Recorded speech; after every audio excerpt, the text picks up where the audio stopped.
Amad Diallo has been one of Manchester United's better players this season, but is he really an asset or is he actually a liability? Today, we share our views and findings at United Extra Time.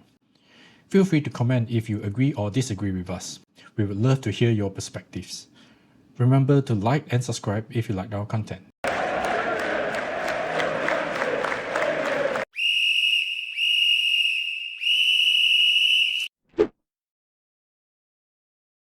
Amad Diallo. So he didn't score this game, right? But he got one assist. Right, correct. Yeah. One assist. And Bruno's first goal was a cross Header.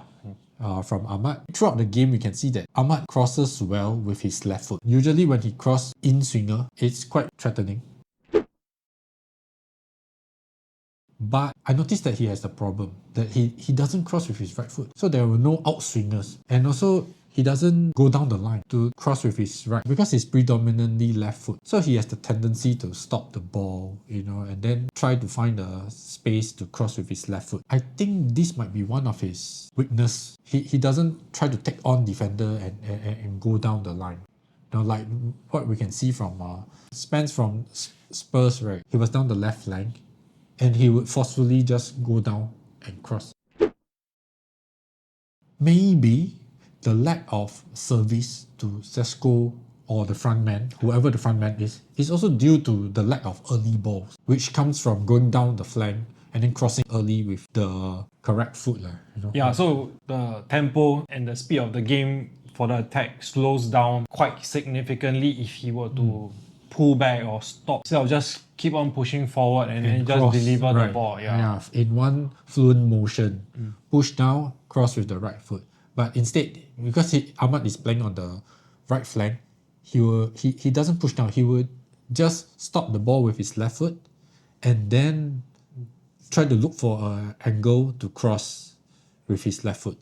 So this whole thing is like counterintuitive. It's not fluent. And I think that's one reason why United looks very narrow. Like we lack width. Unlike Dorgu on the left flank, when Dorgu get into a good position, he will just cross without hesitating. But his crosses are not good. I think he has more varying plays. At least he's able to run down or cut in. The runs are different, but for Ahmad, I think it's still quite rigid, and I think there needs to be some other patterns that he needs to incorporate into his play. If not, he's limiting himself, right? His options are very limited. This is the second game that I've noticed this happening already. Even in the previous game against Nottingham Forest, he has the tendency to do this. Perhaps I will go and look at even earlier games to see whether does he even cross with his right foot or not. If not, then we might have a problem here because he'll be severely targeted by opponent teams. Right, opponent defenders will just simply show him the line. Let him go there. He wouldn't go there. And then just block off the center part, stop him from cutting in to shoot. Yeah, and then most of the time, like we can see from, if opponent defender does that, like in this game against Spurs, Ahmad usually just choose to pass back. Recycle. Yeah, pass backwards. Because there's no he doesn't find a pass across the box. There's no progressive passes he can, and he's easily pressed backwards again. So this seems to be a recurring thing. Yeah.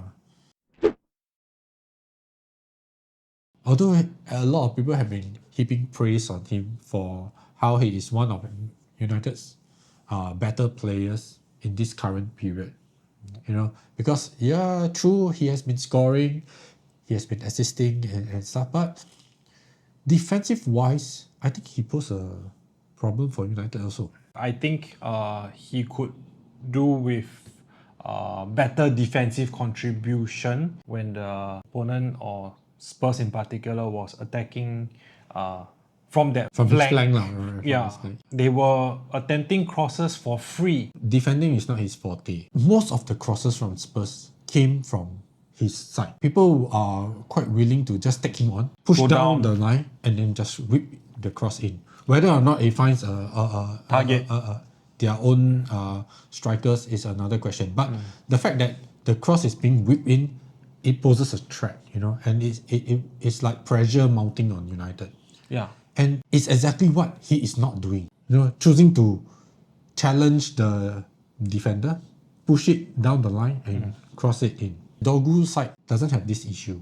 Dorgu, he stopped the cross from coming in altogether. It's just that from Ahmad's side, we noticed that it's always coming in. It seems like they identify this as a weakness. I think it's something that it has to be worked on for the next game. I think sooner or later people will find out like they're just gonna get it for free, so they'll just continue and do it, and then this. I think they have already found out already. I'm not sure has anyone picked up on it on the internet, but I have not seen anyone speak about this. To me, it's very obvious. Ahmad doesn't cross with his right foot. Ahmad lets a lot of crosses in. As Berbatov says, stop the cross, stop the goal. And the fact that Ahmad is unable to stop the cross, it means that United will be always exposed to the goal threat. Yeah. So he's not getting tight enough. It's not that he's lazy or he's not doing it. He's just doing it, but it doesn't put off the opponent player. They will just still keep trying. They feel that there's a chance. Easier to get through rather than on the other side. Yeah. Because of course nothing is 100%. But the thing is they feel that it can succeed. And so they try the cross. Whereas on the other flank, they are less willing to try. However, Ahmad does press, There were a few occasions whereby he expend extra energy just to press. And he pressed aggressively. He initiate physical contact with the opponent defenders. It's just that he's unable to do the same when he's on the defending end. Where he should be initiating the same kind of aggressiveness, trying to win the ball. When the opponent doesn't feel safe, like there's a chance that he's going to lose the ball, then he wouldn't have time to look for crosses and stuff. Then he will be forced backwards. But it's not happening at the moment. They feel very, in my opinion, relaxed. They can decide, size him up, and then take him on. That's everyone has a turn to take him on. So it's a very dilemma thing. Yeah. Playing Ahmad as a wing back gives us attacking threat. But on the flip side, it's like we have more defensive problems to cover. Yeah. So is this a long-term solution for Amorim? My suggestion would be to solve one issue is to play Ahmad on the left, forward left position. But it's quite competitive. The position itself quite. United have quite a number of players competing for that particular spot. But for example, in this match, Mbeumo was deployed on the left, right? Forward left position.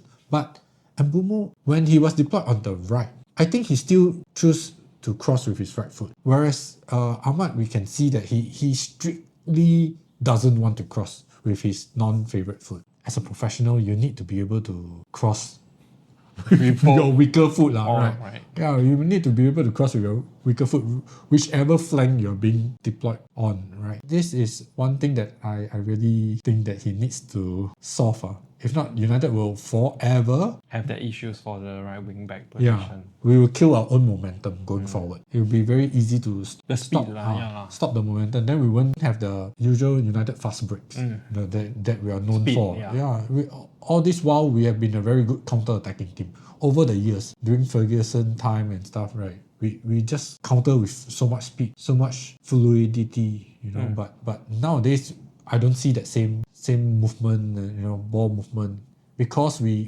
put wrong players on the wrong flank. I think that's the simple way to put it.